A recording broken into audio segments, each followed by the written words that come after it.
ورحمة المولى تأمل قوله فليفرحوا واغض به فرحانا صلى الله عليه مستمسكا بالعروة الوثقى ومعتصما بحبل الله من أنشانا صلى الله عليه واستشعرا أنوار من قيل متى كنت نبيا قال آدم كان صلى الله.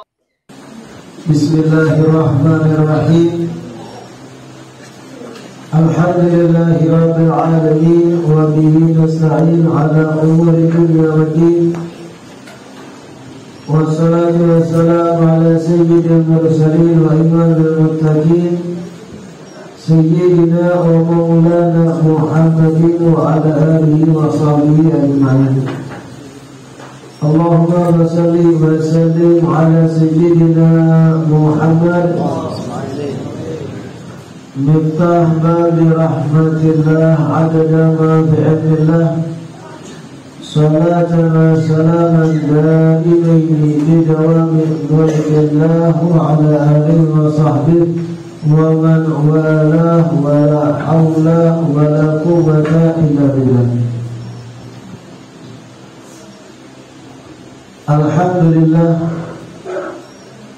segala puji kembali dan selalu teratur kehadiran Allah yang masih melimpahkan nikmat sehat, nikmat afiat, nikmat panjang umur kepada kita saudara taat sehingga diperjumpakan lagi di majelis ilmu, majelis ta'lim yang harapan kita, cita-cita kita mudah-mudahan kegiatan majelis ilmu ini mujur-mujur membawa kita pada kebaikan-kebaikan akhirat.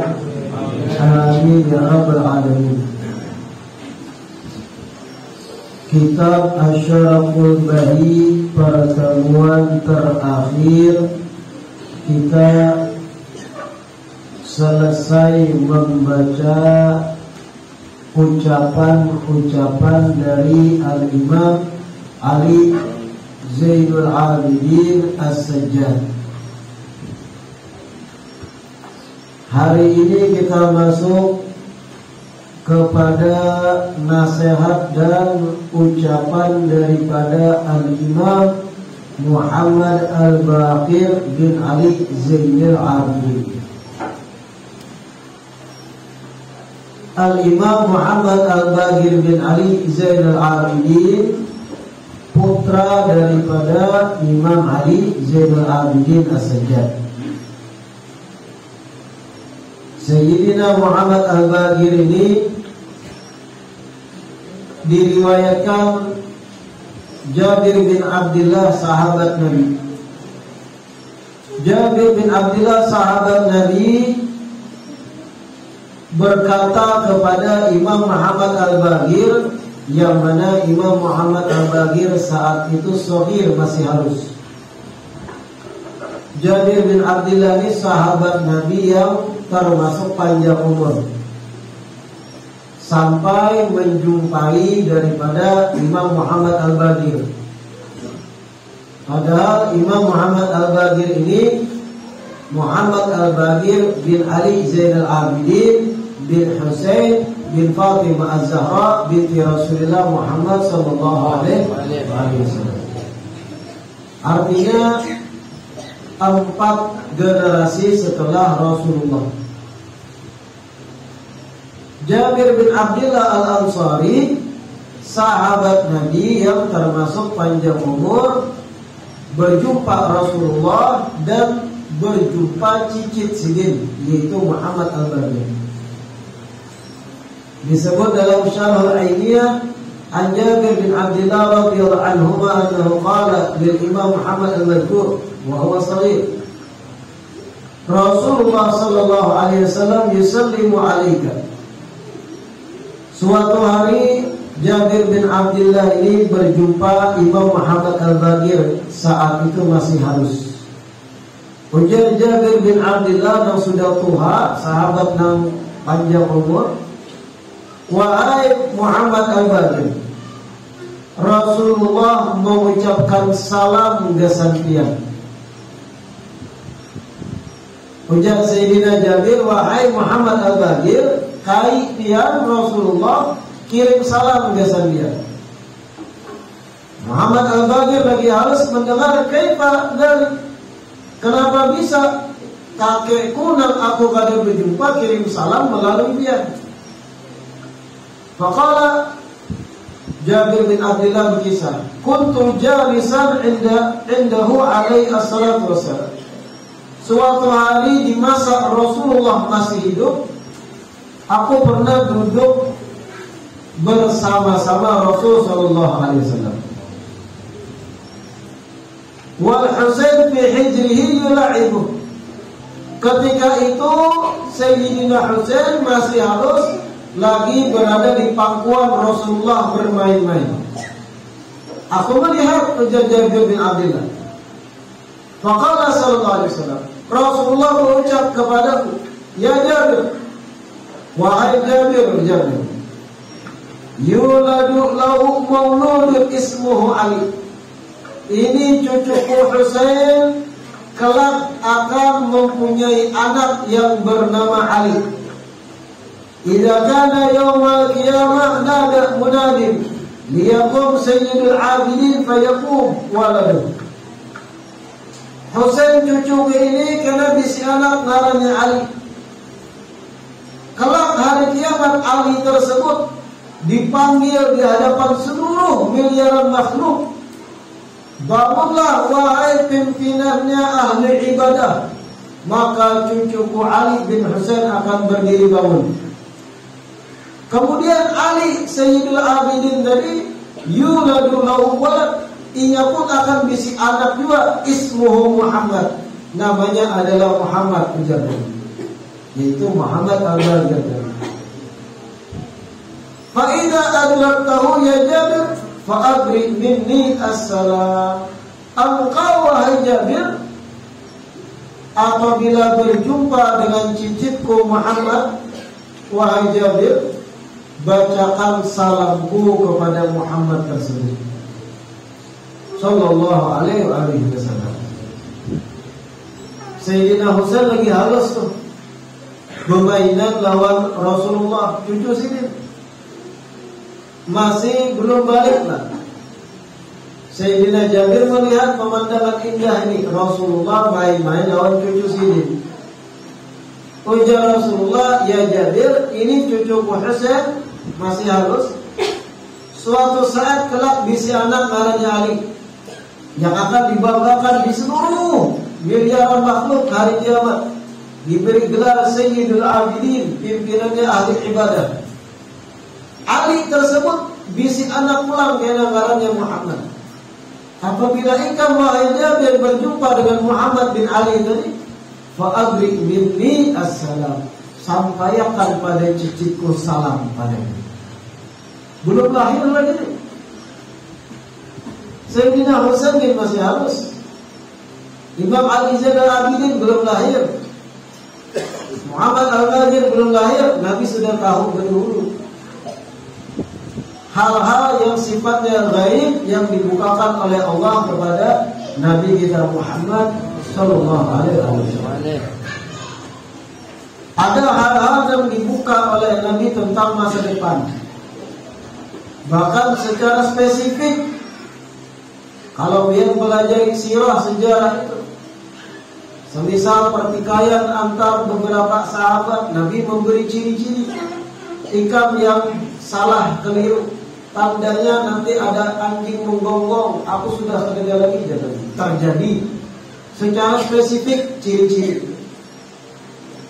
Hal-hal yang sifatnya masa depan itu Nabi buka, sebagaimana riwayat tadi. Akan lahir nanti Ali. Ali punya anak lagi Muhammad. Ikam Jabir, sampaikan salam pada Muhammad Al-Bagir.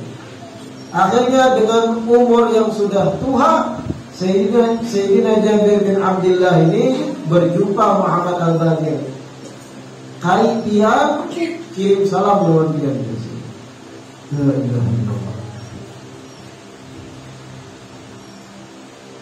Al-Imam Muhammad Al-Baqir ini disebut lahir di bulan Safar.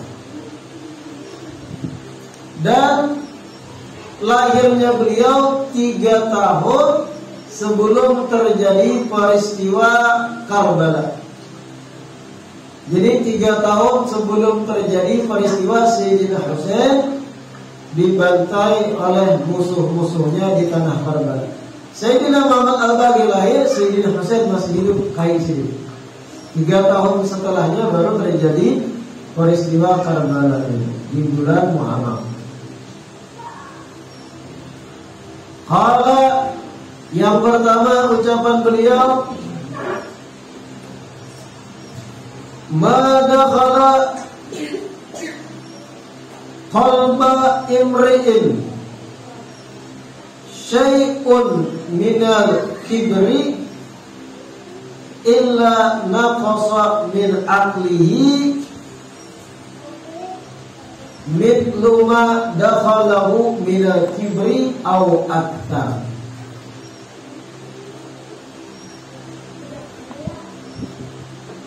Ma dakhala qalba imri'in syai'un minal kibri, tidaklah sifat sombong masuk di dalam hati seseorang. Tidaklah sifat sombong itu mulai masuk hati seseorang illa naqasa min amri, mengecualikan akalnya akan berkurang sebagaimana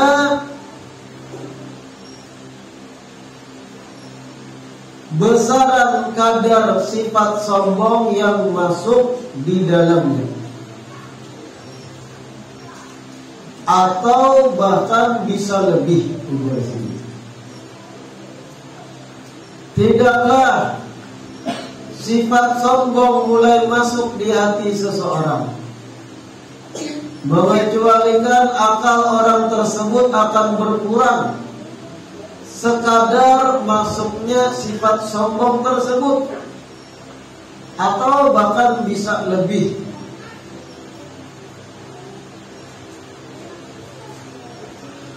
Ini ucapan yang pertama dari Imam Muhammad Al-Baqir. Ujar Sidin, apabila kita seseorang mulai dimasuki virus sifat sombong, mulai terserap hati kita itu dengan sifat kibir atau sombong, maka akal kita, kejernihan berpikir kita, sehatnya cara berpikir kita akan berkurang sesuai dengan kadar sombong yang masuk dalam hati,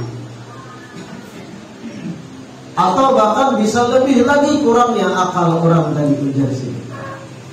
Pahamlah kira-kira dia. Artinya sini menyampaikan orang-orang yang hatinya dimakan sifat sombong, orang tersebut akalnya kada jernih lagi dalam berpikir, akan mengedepankan hawa nafsu dibanding kesimpulan akal yang jernih. Kalau seseorang sudah dimakan sifat sombong, hakun inya hutang-hutang demi dianggap sugih, padahal kalau dipikir dengan akal sehat, lapah membayari hutang yang inya berhutang. Tapi karena akal ada jalan, tamakan sifat sombong, hendak beranggap, hendak berkoyok, hendak tampil glamor, mau tahu hutang-hutang, akalnya ada jalan karena sifat sombongnya dan ada. Karena akal kan berpikir apa? Beranggap baju branded, sepatu 3 jutaan, jam tangan 10 juta dan yang lain. Kalau caranya dengan cara berhutang, yang ujung-ujungnya aku disasar orang dan minta lunasi. Akal sehat kan gitu berpikir. Coba biar aku nak berhutang, gesan nukar kalung emas supaya kawa beragak pas acara kurang pengantenan biar berkalung emas. Aku berhutang, pemasukan gak ada sesuai dengan penampilan. Akal kita menolak karena kita jalan masih akal. Tetapi amun orang tersebut dimakan rasa gengsi sudah, sombong, kadang mau kalah penampilan lawan kurang sekitar orang lain.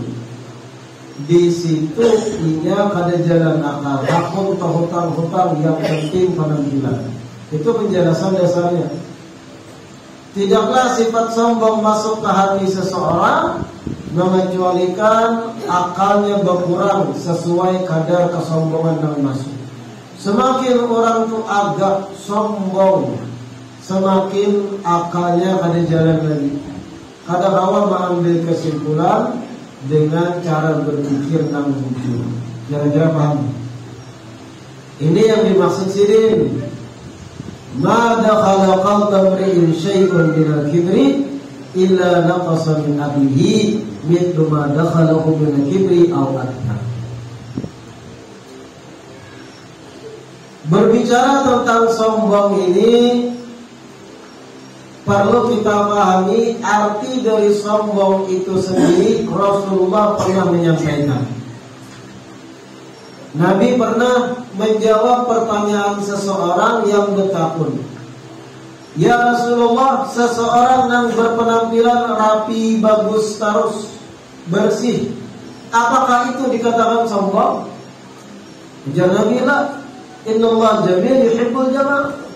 Penampilan yang ditata, bersih, bagus, itu indah, dan Allah Maha Indah dan menyukai keindahan. Adapun sombong itu jadi adalah batrul haq wa ghamtun nas. Arti dari sombong itu adalah batrul haq, menolak kebenaran, menolak apa yang jujur, wa ghamtun nas, dan merendahkan orang lain, meremehkan orang lain. Batrul haq ibarat kalau dicontohkan itu kisah tentang iblis ketika Allah menciptakan Nabi Adam alaihi assalam. Karena dikatakan awwalul dzambin usyallahu bihi al-kibr. Dosa pertama yang terjadi di alam semesta ini, dosa yang pertama kali Allah dimaksiati dengannya adalah sifat sombong. Apabila kejadiannya ketika iblis dimintai oleh Allah untuk sujud kepada Nabi Adam.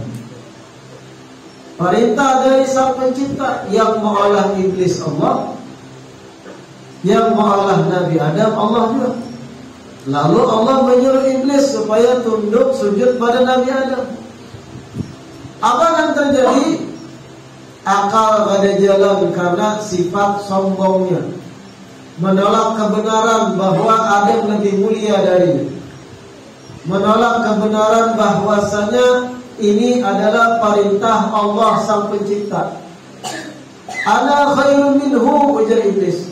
Wahai Allah, aku lebih baik dari Adam. Aku terbuat dari api dan ia terbuat dari tanah.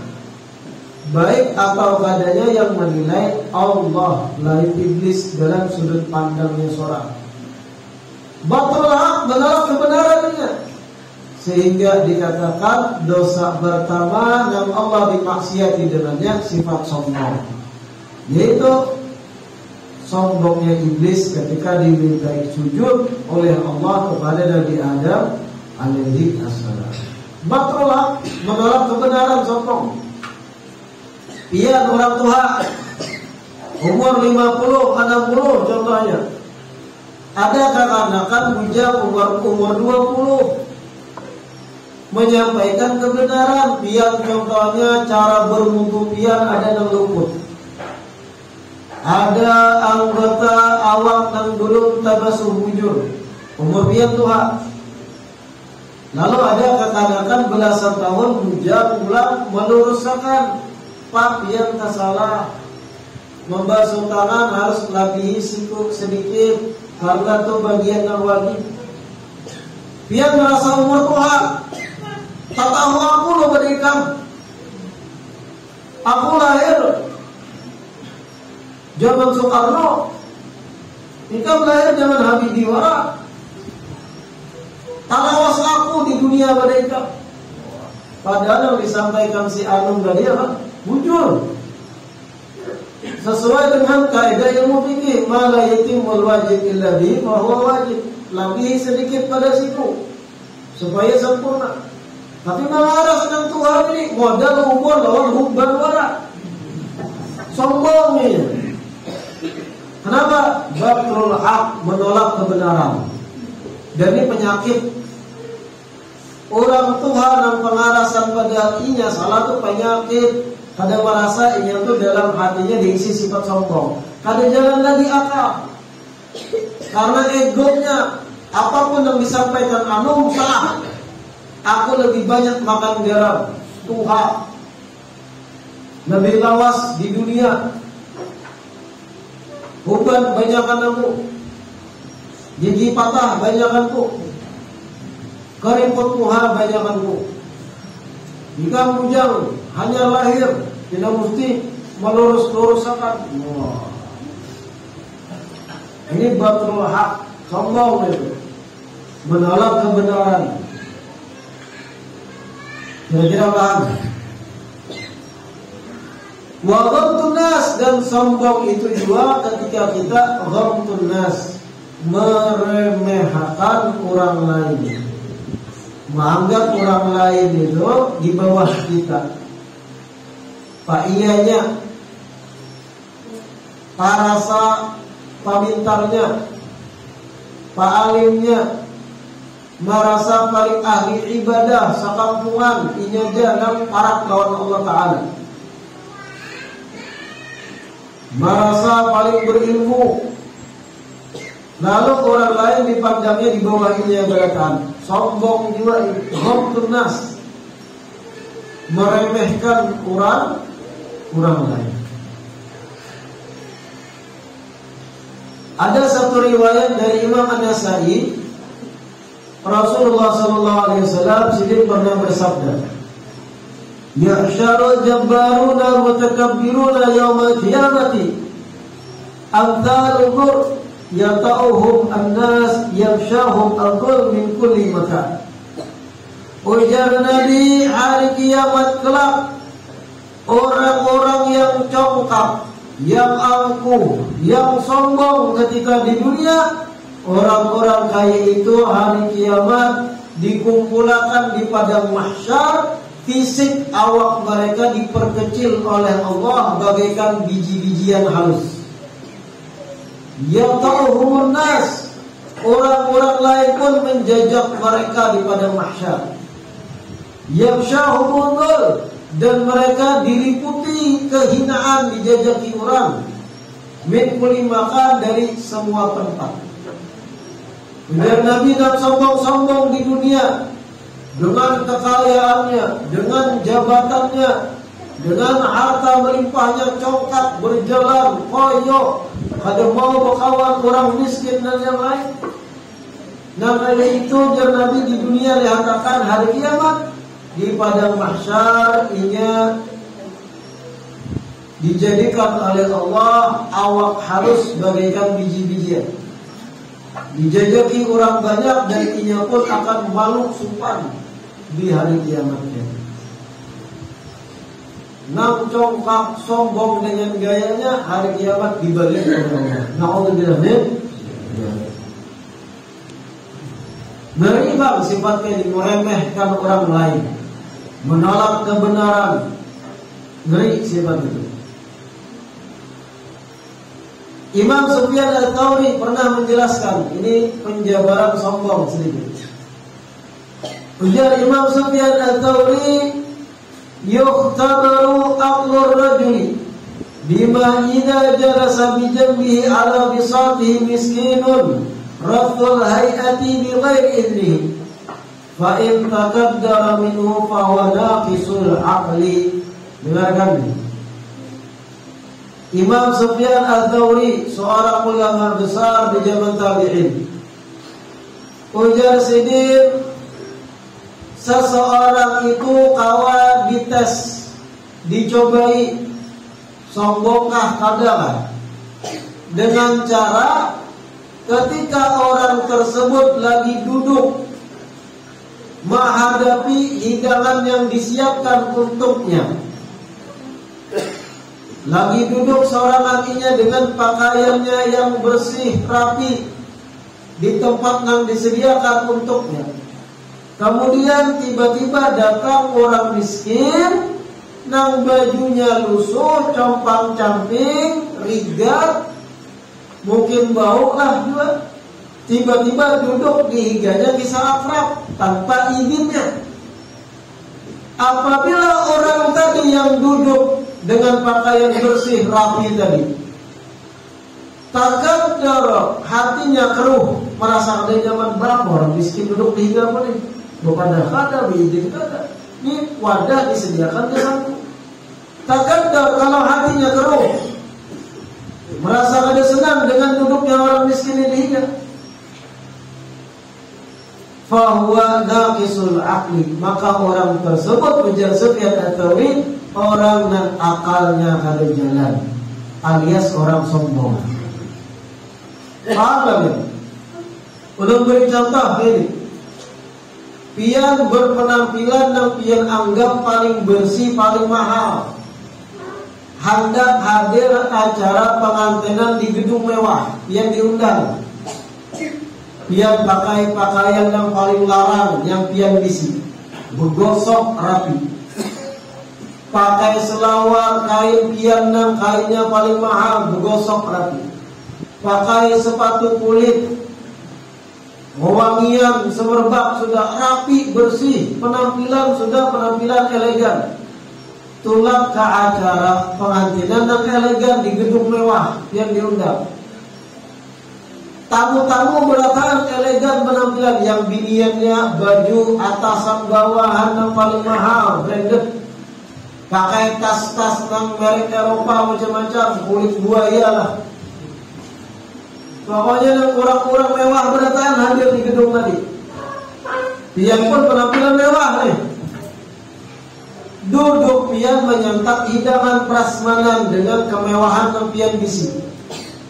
Kawan-kawan yang lain pun mewah-mewah. Tiba-tiba lagi menyantap makanan, ada orang miskin duduk di higa pian kisah akrab. Baju rigat lusuh, sandal jepit, rambut acak-acak kada keurus, selawar yang lusuh, kabus warnanya, mengambil piring, umpat makan juga di higa pian kisah akrab. Apa kabar Pak? Pian kenal lah belum? Kita dulu kawan yang leker lagi. Kisah akrab bilang si miskin. Lalu mata dari tamu yang lain menyorot keadaan pian duduk dengan orang miskin. Tamu berataan yang elegan penampilan melihati pian bakawan lawan orang yang pakai musuh. Apa yang terjadi di hatinya? Anggap itu pian gambaran tadi. Fa'in takaddar, ujar Imam Sufyan Ats-Tsauri, apabila hatinya kemudian merasa rigat, marah, keruh hatinya, orang miskin berkasumpah, enggak pula. Aku baju larang, selawar ini, sepatu kulit, jambul sudah dikurak, jam larang dipakai bersih, elegan, wangi. Ini orang baju lusuh, rigat, mana baju partai pulang, coblos nomor 2. Kisah akrab berbendera punya apa? Ini sumpah, kawan itu akan melihat kita. Apakah itu hati kita? Kalau kayak fa'lam annahu naqisul aqli. Ujar Sufyan Ats-Tsauri, kalau begitu hatinya takabbar keruh, ini sombong. Artinya merasa risih ada orang miskin berparatinya dan itu dilihat orang banyak. Bahaya namanya itu. Pian gambarkan contoh ulang tadi di diri pian, kayak itu ada pian. Serapi pakaian, sama binian lah kada lakian aja. Sudah rapi pakaian atasan bawahan, jilbab yang terbaik, merek terbaru 2030 padahal belum keluar. Pakai tas yang mahal, kulit LV yang kita tahu enggak? Rapi sudah elegan, dalam amas kiri dan kanan, sampai bahu mereng beberapa. Hadir acara elegan, biar ini penampilan sudah elegan. Datang ibu-ibu pakai jilbab patai belakang, coblos lah nomor 1. Dasar aja dibawa, beparat pian kisah akrab duduk di higa sakursi. Kisah akrab pian dilihat ibu-ibu lain yang sama glamor mewah. Apa hati pian? Apa nih orang miskin di beparat aku naik level ini? HP-nya Nokia besentar, tinggal datang aku iPhone. Kayak itu kan. Ketika ada orang penampilan lusuh beparat, ketika kita di tengah orang banyak, kalau hati kita merasa berat, merasa apa nih, nafisul aqli, pian orang yang akalnya kurang, alias kibir sombong. Nah itu masing-masing menerka kayak apa kita. Kalau kasus tadi terjadi pada kita, itu jadi Imam Sufyan Ats-Tsauri, yukhtabar, kawan dicobai. Hendak mentes orang itu sombong kada, lihat ini apa sikapnya ketika ada orang miskin beparat di tengah orang banyak. Bukan pencitraan, bukan. Ada juga kan orang sugih beparat orang miskin beristilah pencitraan, jepret-jepret foto posting sumbangan hari ini. Mudahan sedekahku diterima. Hashtag sedekah Jumat. Aja lain, ini kisahnya lain. Gambarnya kan acara elegan, bukan untuk sosial dan yang lain. La ilaha illallah. Mada khalaqa bamri'in syai'in akidah. Tidaklah sifat sombong mulai masuk di hati seseorang mengecualikan akalnya berkurang sesuai kadar sifat sombong yang masuk dalam hati. Ada jalan akal. Mun akalnya jalan yang sombong tadi, miskin beparat, ini hamba Allah juga, makhluk Allah juga, sikapku terhadapnya lagi dilihat oleh Allah Ta'ala. Kalau aku salah sikap, ya Allah cabut keberkahan rezekiku, jatuh miskin aku alam badannya. Menjalan akal. Semiskin apapun penampilannya di makhluk juga, sama pada manusia kayak aku. Yang membedakan sekedar baju yang dipakainya. Kalau aku salah sikap, siapa tahu Allah murka, timbul aku mulik dari pengantin ini aja motor. Akal jalan itu. Tapi karena sombong sudah meresap, berkurang akal dari Imam Muhammad Al-Ghazali. Kali jalan ini, yang jalan sifat egonya. Nah, kira-kira paham? La ilaha illallah. Yang kedua, qala inna sawa'iqa tusibul mu'mina wa ghairul mu'mini wa la tusibu ad-dhakira lillahi azza wa jalla. Imam Muhammad Al-Baqir berkata yang kedua, inna sawa'iqa, sesungguhnya petir, as-sawa'iq, petir,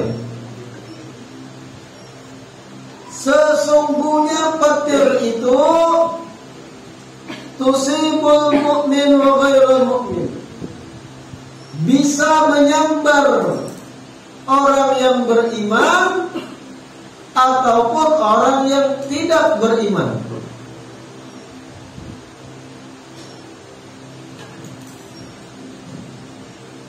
Sesungguhnya petir itu bisa menyambar orang yang beriman ataupun orang yang tidak beriman.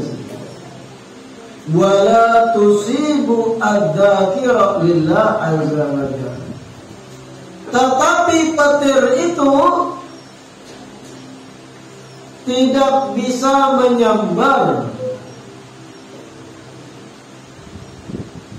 orang yang berzikir karena Allah yang Maha Tinggi.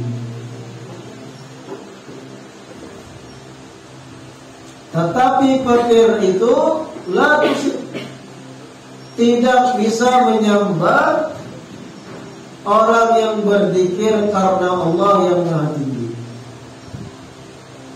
Nah, ini yang kedua pula.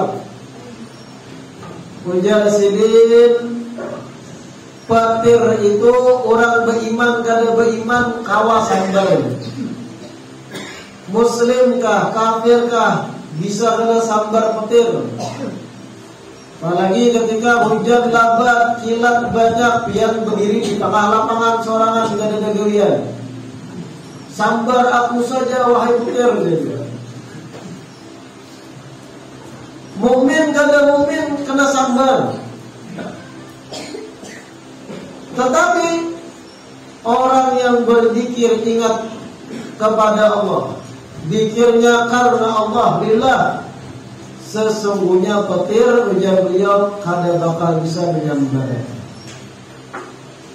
Orang yang senantiasa berzikir untungnya mengingat Allah, senantiasa ingat pada Allah Ta'ala. Jangankan petir, musibah-musibah lain pun kadang ia terhindar dari musibah-musibah tersebut. Petir salah satu fenomena yang terjadi ketika awan hitam berjumpa dengan awan yang lain.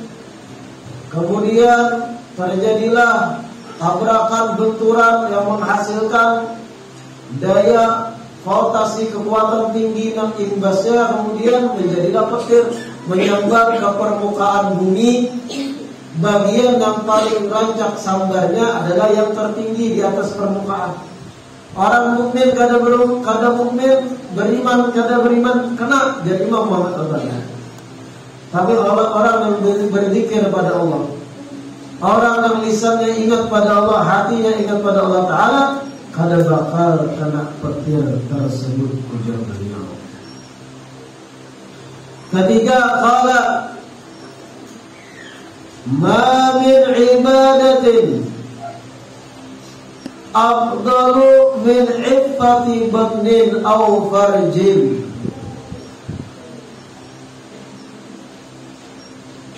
Ma min ibadatin, tidak ada ibadah afdal, yang lebih afdal, tidak ada ibadah yang lebih afdal daripada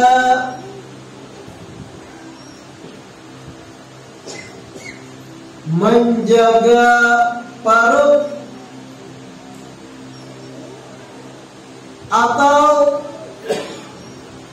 menjaga kehormatan kemaluan.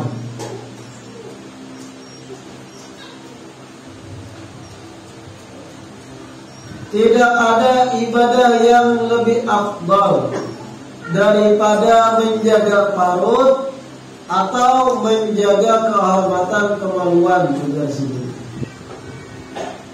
Artinya ucapan ketiga ini paling afdal ibadah itu adalah bersifat warok, hati-hati dalam pemakan dan peminum, dan hati-hati menjaga syahwat kemaluan. Itu paling afdalnya ibadah. Bagaimana menjaga parut itu? Artinya kada beberang asal makan, kada beberang asal minum. Disebut seorang ulama besar Abdul Wahid bin Zaid, man dhabata batnahu dhabata dinahu. Ujar beliau ulama salaf, barang siapa yang bisa mengatur rapi parutnya, maka orang tersebut bisa mengatur rapi urusan keagamaannya. Barang siapa yang kawa mengatur urusan parutnya, kada bebarang mencari rezeki, kada sembarang mencari nafkah, kada sembarang dalam mencari duit untuk ditukarakan makan, minum, dan kebutuhan pokok.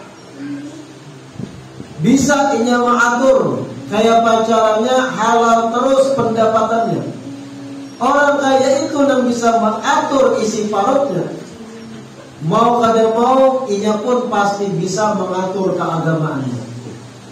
Sebaliknya orang yang bebarang, yang penting kanyang, kada peduli halal kah haram kah, kada peduli rezeki ini haram kah halal di mata Allah Ta'ala, yang penting ada pemasukannya. Kada peduli parut itu diisi rawan dan halal kah haram kah. Orang yang sembarang tentang parut, agamanya pasti kacau. Sembarang harus sumber ke parut. Dalam begawi contohnya, kada berpikir betapunnya halal atau kada. Kada mau beberapa orang alim betapun gawian ulun ini halal kah haram. Ulun contohnya supir bis di Pai, kemudian dapat jatah sekian liter minyak dari perusahaan. Setiap ulun tungtung shift ulun dah sisa, ulun ambil sisa liternya tadi, kemudian ulun jual, duitnya ulun makan lumayan 200.000, 300.000. Boleh atau kada? Mau betapun itu luar biasa. Tapi ada di luar sana yang menggawi, mempraktekkan praktek kayak ini, kada peduli halal kah haram kah, yang penting ada tambahan di atas gaji pokok. Ada pedulinya, padahal tidak benar praktek tadi. Itu hak ikam, itu hak dari perusahaan. Bisa jadi halal kalau ikam berizin kepada seluruh petinggi perusahaan. Seandainya perusahaan tahu praktek ikam, kira-kira mereka mau hukum ikam kada? Kalau mau hukum, jelas berarti itu legal, itu ilegal, kada benar, haram, jangan digawi. Tapi di luar sana praktek ini terjadi, digawi, sisa ini disedot bahkan sebelum menyupir kadang berdahulu, dipindahkan di jalan tertentu. Lalu dijual tambahan dari gaji pokok, lumayan menghubungi kalau 10 kali makan situ makanan apa. Kalau dia lalu sifat warok, hati-hati urusan maut, bahaya kan. Paling afdal ibadah itu adalah menjaga parut, kada bebarang. Kalau dia membaca biografi orang-orang soleh bahari, orang-orang yang bersifat warok, ada juga di akhir zaman orang bersifat warok.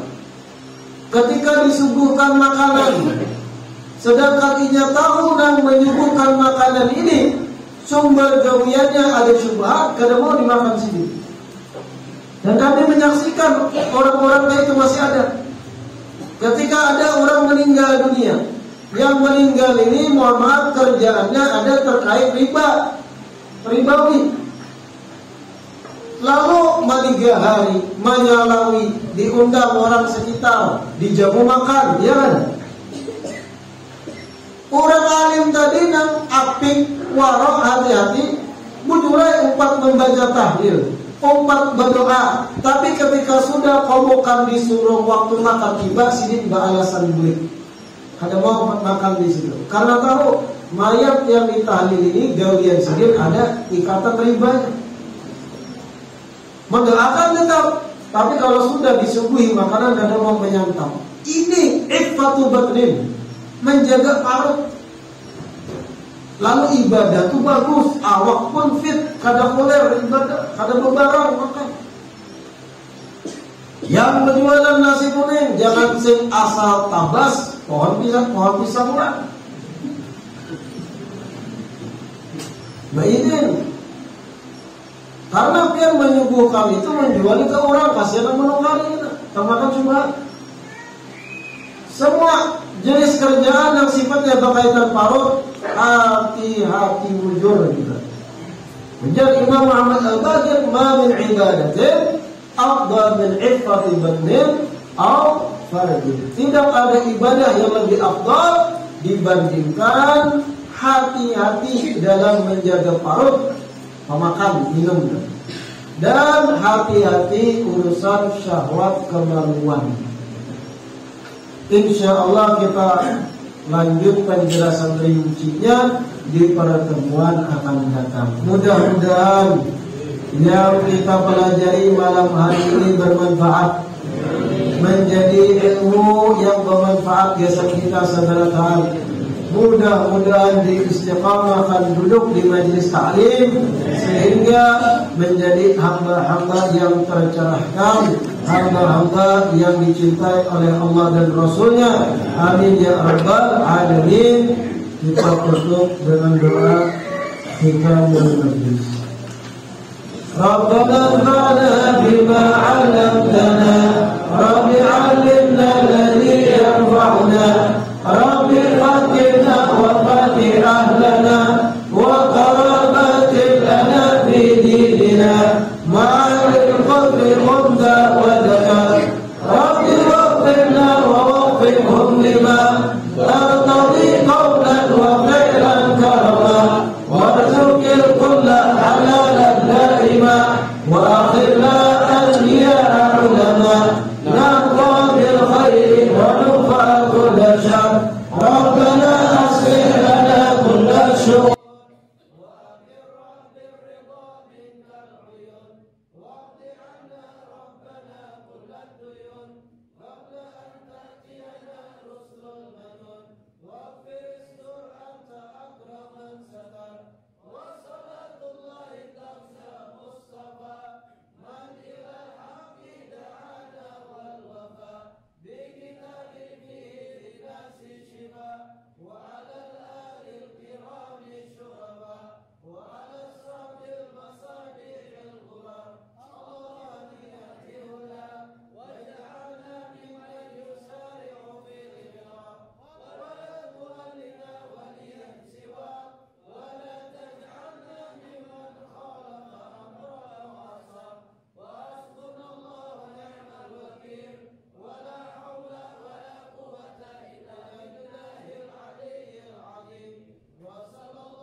diumumkan bahwa setiap dokumentasi kegiatan majlis di malam Kamis ini, dokumentasi lengkapnya taklim